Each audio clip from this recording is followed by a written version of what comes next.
A recent commentary on Fox Business Network, which is part of the #1 news channel in America and the most influential cheerleader of White House policies, unsurprisingly embraced the U.S. government's economic war with China. But the harshly worded piece, which aired during prime time on May the 14th, also took matters one step further. Host Trish Regan branded the U.S. trade imbalance with China as a weapon which the U.S. must use against China. Beyond claiming that China continues to prosper at our expense, Regan blamed 3 times the Chinese for stealing billions from the Americans. According to her, we don't really have a choice but to wage this war. Words have consequences.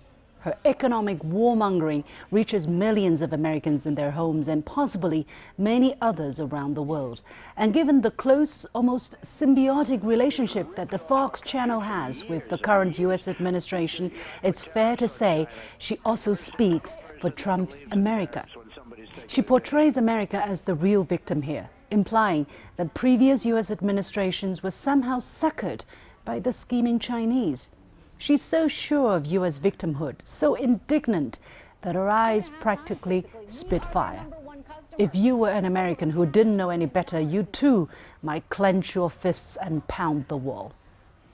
Yet, in carefully analyzing her words, it's all emotion and accusation, supported with a little substance. One figure upon which she bases her argument is that alleged Chinese intellectual property theft deprives the American economy of $600 billion annually. That number, also cited by other mainstream U.S. media like CNN, comes from a 2017 report of the Commission on the Theft of American IP, produced by the National Bureau of Asian Research, a non-profit U.S. organization. Those are only their estimates, yet to be verified independently. And how do you define theft? According to whom? Even then, she misidentified this figure. The report actually says the total low-end value of the annual cost of IP theft to the U.S. economy may be as high as $600 billion. Overall, it's not referring to China, but the whole world combined. So, dear Trish, perhaps you need a better research team. Watching her commentary, though, it makes me realize if the U.S. side approaches these trade talks with such bigotry and hostility, they'll lead nowhere. The kind of language being used against China has been derogatory, to say the least. War, weapons, stealing, even that our country is raping their economy. By the way, how do you rape an economy? This is not the language of a trade partner, but the insults you might hurl at an enemy. China has tried to hold its head high and refrain from such uncivil language, but it doesn't seem to make a difference. The U.S. side did not hesitate to brandish the weapon and slap higher tariffs on China. Now, 1 year after the trade frictions first erupted, China itself is finally calling this a trade war. Can you negotiate with people who cross the line of decency? I don't think so. When they issue unreasonable demands, compounded by virtually pointing a gun at your head, in this case, of course, tariffs, even if you wanted to engage, you simply can't.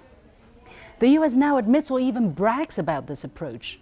On May the 19th, in an interview broadcast on Fox, yes, that same channel, President Trump said he told Chinese President Xi Jinping, don't expect a 50-50 deal.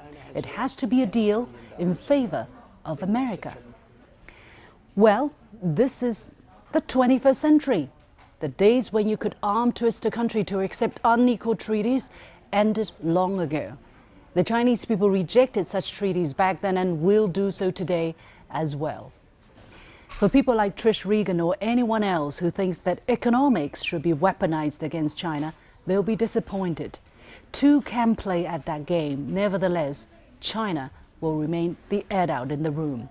Unless the U.S. side returns to civility and treats China as an equal, it's impossible to pursue productive trade talks.